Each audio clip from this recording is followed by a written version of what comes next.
नमस्कार। पेटीएम, एक चढ़ते सूरज के डूबने की पूरी कहानी। आखिर कब कब क्या क्या हुआ। मिडिल क्लास फैमिली से आया एक स्कूल टीचर का बेटा विजय शेखर शर्मा आज देश की सबसे बड़ी फिनटेक पेटीएम कंपनी का फाउंडर है। कभी भारत को कैशलेस इकोनॉमी बनाने की कहानी का मुख्य हीरो कहें या स्टार्टअप की दुनिया का चमकता सितारा।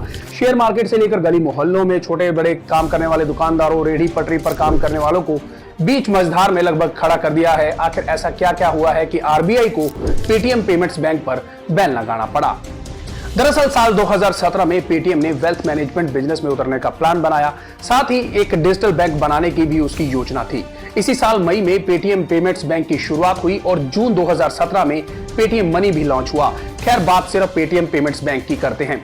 इसने 2017 में कामकाज शुरू किया, लेकिन 2018 तक इसके ऊपर खतरे के बादल मंडराने शुरू हो गए। यहीं से इस सूरज के डूबने की टाइमलाइन शुरू होती है। 2018 में पेटीएम की पेरेंट कंपनी 197 कम्युनिकेशन में वॉरेन बफेट की बर्कशायर हैथवे ने निवेश किया। कंपनी को $30 करोड़ का बड़ा निवेश मिला। 2018 की शुरुआत में पेटीएम का बिजनेस बढ़ रहा था।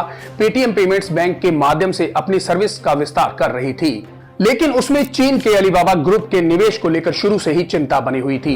यह वही समय था जब भारत और चीन के बीच तनाव खिंच रहा था। जून 2018 में पेटीएम को पहली बार बैंकिंग रेगुलेटर आरबीआई की धमक का सामना करना पड़ा।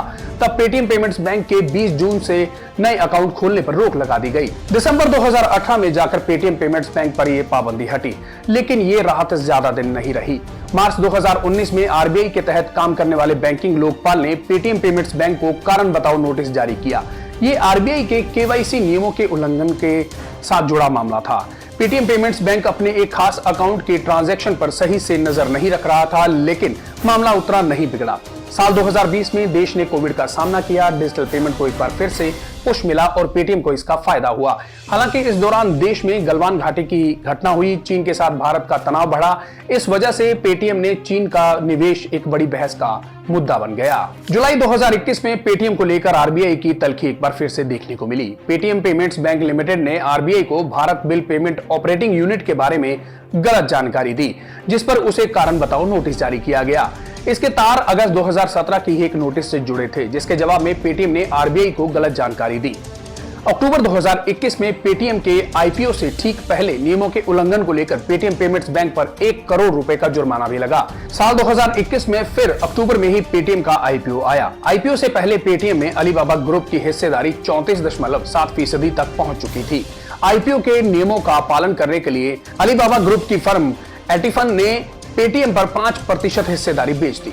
नवंबर 2021 में नोटबंदी की चौथी बरसी के दिन पेटीएम गाजे बाजे के साथ शेयर बाजार में लिस्ट हो गया, लेकिन पहले ही दिन पेटीएम की परतें खुलने लगी। कंपनी के आईपीओ का प्राइस ₹2150 था, जबकि शेयर की लिस्टिंग 27% टूटकर ₹1560 पर हुई। आईपीओ के बाद पेटीएम में सॉफ्टबैंक और अलीबाबा ग्रुप की सीधी हिस्सेदारी लगभग खत्म होने पर आ गई। फिर थोड़ा इधर थोड़ा उधर करने के बाद 197 कम्युनिकेशन में अलीबाबा ग्रुप की सब्सिडियरी एंडफिन नीदरलैंड की पेटीएम में हिस्सेदारी 10% से कम बची है। मार्च 2022 में पेटीएम और आरबीआई के बीच नियमों के पालन को लेकर एक बार फिर से तनाव बन गया। आरबीआई ने पेटीएम से एक स्वतंत्र ऑडिटर से अपने आईटी सिस्टम की ऑडिटिंग कराने को कहा था, ताकि सिस्टम को आरबीआई की गाइडलाइन के हिसाब से रखा जा सके, लेकिन इस पर बात नहीं बनी। तब आरबीआई ने उसके खिलाफ कड़ा एक्शन लिया। अक्टूबर 2022 में आरबीआई ने पेटीएम पेमेंट्स बैंक को नए कस्टमर बनाने से रोक दिया। उस पर तत्काल प्रभाव से पाबंदी लगा दी। नवंबर 2022 में पेटीएम को आरबीआई से बड़ा झटका तब लगा जब उसके पेमेंट एग्रीगेटर बनने की एप्लीकेशन रिजेक्ट हो गई। कंपनी को दोबारा एफडीआई नियमों के मुताबिक अप्रूवल लेकर अप्लाई करने के लिए कहा गया, लेकिन नए कस्टमर नहीं जोड़ने का ऑर्डर लागू रहा।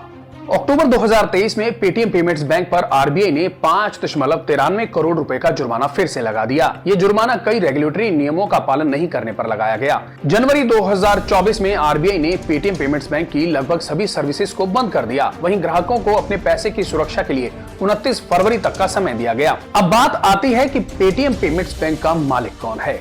Paytm payments bank limited (PPBL) 197 communication limited OCL की सहयोगी इकाई है। 197 कम्युनिकेशन के पास PBBL का 49% हिस्सा है, जबकि बैंक में विजय शेखर शर्मा की 51% हिस्सेदारी है। अब पेटीएम में मनी लॉन्ड्रिंग का संदेह भी है। पेटीएम पेमेंट्स बैंक को लेकर RBI की चिंता सिर्फ नियमों की अनदेखी तक सीमित नहीं, बल्कि ये PPBL के तहत आने वाले पेटीएम वॉलेट के ट्रांजैक्शंस को लेकर भी है। पेटीएम वॉलेट्स के लगभग 3.3 करोड़ ग्राहकों ने दिसंबर 2023 तक के आंकड़ों के हिसाब से 8,000 करोड़ रुपए के मूल्य से ज्यादा 24.72 करोड़ ट्रांजैक्शन किए। ये सामान की सेवाओं खरीद बिक्री के लिए हुए, वहीं 2 करोड़ ट्रांजैक्शन पैसे ट्रांसफर करने के लिए किए गए। इनका कुल मूल्य 5900 करोड़ रुपए से ज्यादा है। खबरों की माने तो इसमें मनी लॉन्ड्रिंग से जुड़ी भी चिंताएं हैं। पेटीएम वॉलेट और कंपनी की बैंकिंग इकाई के बीच करोड़ों रुपए के संदिग्ध लेन देन हैं, जिसमें भारतीय रिजर्व बैंक को विजय शेखर शर्मा की गतिविधियों पर शिकंजा कसना पड़ा है। PPBL में एक ही पैन कार्ड पर हजारों खाते खोलने, KYC के बिना लाखों खातों में ट्रांजैक्शन देखे गए हैं। ये करोड़ों रुपए के लेन देन हैं। इसी वजह से ईडी भी इस मामले पर नजर रख रही है। लेकिन फिलहाल पेटीएम को राहत देते हुए RBI ने हाल ही में बैन को जो 29 तारीख थी उसे बढ़ाकर 15 मार्च कर दिया है। RBI ने कहा कि मौजूदा कस्टमर्स और डिपॉजिटर्स को पेटीएम पेमेंट बैंक में डिपॉजिट अपने पैसों को दूसरे बैंकों में ट्रांसफर करना होगा। जिन ग्राहकों का पैसा PPBL के वॉलेट और या फास्टैग में है, उनका इस्तेमाल वे कर सकते हैं, लेकिन वे 15 मार्च के बाद इसमें नया पैसा नहीं डाल पाएंगे। RBI ने NPCI से कहा है कि वह इस बात की जांच करे कि पेटीएम ऐप पर UPI ऑपरेशंस जारी रखे जा सकते हैं या नहीं। Paytm third party app provider बनकर UPI ऑपरेशन जारी रखना चाहता है। इस महीने की शुरुआत में NHAI की टोल कलेक्टिंग आर्म IHMCL ने पेटीएम पेमेंट्स बैंक को उन 32 अधिकृत बैंकों की लिस्ट से हटा दिया जो फास्टैग भेज सकते हैं।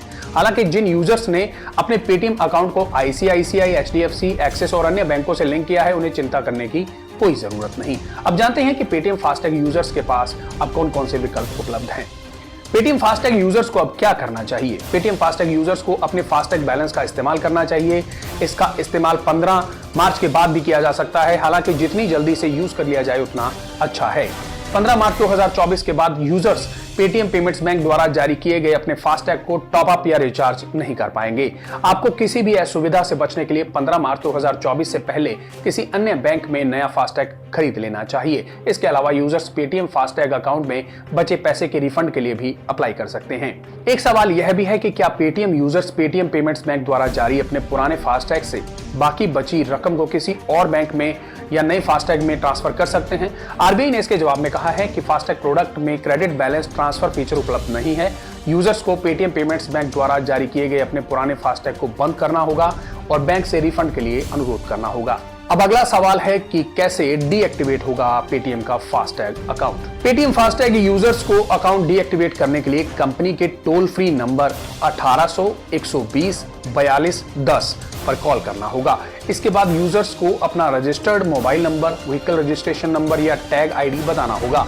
यूजर्स पेटीएम ऐप के जरिए पेटीएम के कस्टमर सपोर्ट से भी संपर्क कर सकते हैं। फास्टैग बंद होने की पुष्टि करने के लिए कस्टमर सपोर्ट एजेंट आपसे संपर्क करेगा। पेटीएम से संबंधित जितनी जानकारी हमारे पास थी आपको उपलब्ध कराई। उम्मीद है कि आपको ये जानकारी काफ़ी हेल्पफुल लगी होगी और जिनके भी पास पेटीएम फास्टैग या पेटीएम वॉलेट हैं उसके बारे में हमने बताया कि वो किस तरीके से इसका यूज़ कर सकते हैं। 15 मार्च तक हालांकि आपको उसका यूज़ करना है फास्टैग का, और उसके बाद उसका पैसा जो है उसमें आप डाल नहीं पाएंगे, लेकिन वो यूज़ कर सकते हैं। नमस्कार।